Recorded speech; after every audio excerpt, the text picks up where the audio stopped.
थोडे बनत बनत आले की लगेचच बाकीच्या पण तयारी करून घ्यायच्या, परंतु अजून बनायला वेळ लागेल त्यामुळं थोडंसं करायचं. आणि गुलाबजाम बनवणं म्हणजे मेहनतीचं काम आहे. लहान मुलांना खूप पटदिशी येतात. लहान मुलांनाच आचार्य लोक जे असतात ना ते लहान मुलांनाच घेऊन जात असतात, कारण की लहान मुलांचे हात हे सॉफ्ट असतात आणि त्यांच्या हातामध्ये म्हणतात ना एक प्रकारे जादू असते.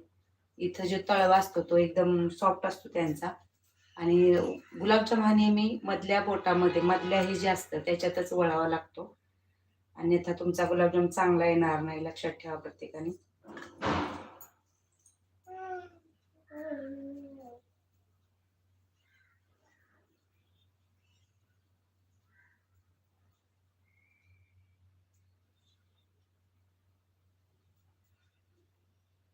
थोडासा दुधाचा हात आणि तुपाचा हात दोन्ही गोष्टींमध्ये वळायचं.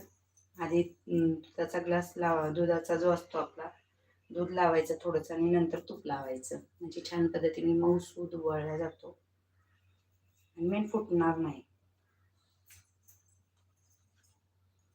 आणि आपल्याला काही प्रदर्शनाला काही कोणाला दाखवायचे नाही का काय नाही, आपण आपल्याच घरात खाणार आहोत त्यामुळं जास्त लोड घ्यायचा नाही,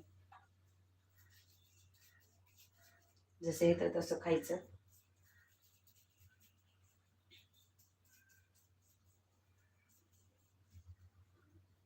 आधी चांगला मळून घ्यायचा आणि मळत मळत आल्यानंतर मग तूप लास्टला लावायचं थोडंसं हलकंसं आणि गोल गोल फिरवायचं, म्हणजे तुमचा जो गुलाबजाम आहे तर तो फुटणार नाही, छान पद्धतीने वळला जाणार आणि सॉफ्ट दिसणार. वरतून जे आहे ते सॉफ्ट दिसतं.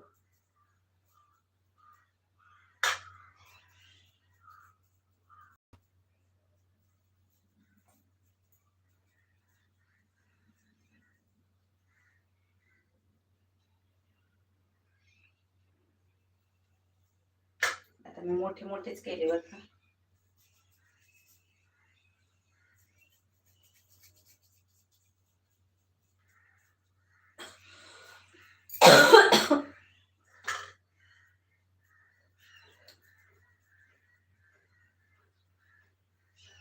बघा किती सॉफ्ट बनला जातो. तुपात इतकी जादू आहे. आधी चांगला मळून घ्यायचा असा व्यवस्थित आणि मिक्सरच्या भांड्यामध्ये काढल्यावर पीठ एकदम सॉफ्टच होतं. डायरेक्टली घ्यायचं नाही, नाहीतर तुमचे गुलाबजाम एवढे सॉफ्ट येणार नाही. अशा विकत खाल्ल्यासारखे गुलाबजाम लागतात. आणि थोडंसं हलकंसं लावायचं आणि उकळल्यागत वाटत नाही बघा, एकदम प्लेन दिसतोय बघा, तुम्हाला दिसत असेल एकदम प्लेन मस्त छान असं. प्रत्येकाने ती गोष्ट लक्षात ठेवा.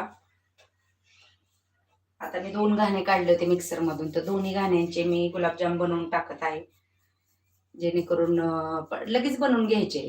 लय वेळ पीठ ठेवायचं नाही, नाहीतर मग पुन्हा कडक होतं, मग पुन्हा आपल्याला करायला वेळ लागतो.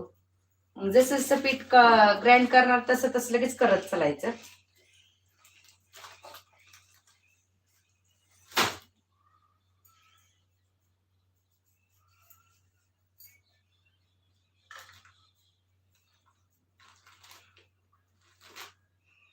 हा पण शॉर्ट मी कट करणार आहे आपला, जेणेकरून मिक्सरच्या भांड्याचा तर तुम्ही बघितला शॉर्ट, तर हा पण शॉर्ट बघून घ्या.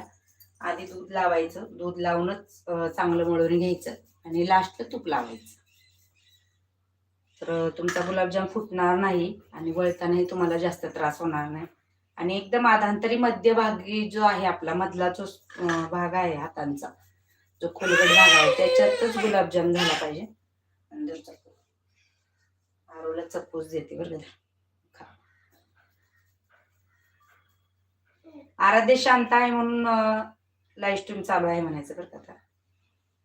आणि झालेच. चला आता हा पण शॉर्ट आपला क्लिप कट करूयात. कसा वाटला मला गुलाबजाम वळायचा, कसा सोप्या पद्धतीने तुम्हाला चांगलं सांगितलं आहे. ज्याला कोणाला येतही नाही तो सुद्धा करू शकतो.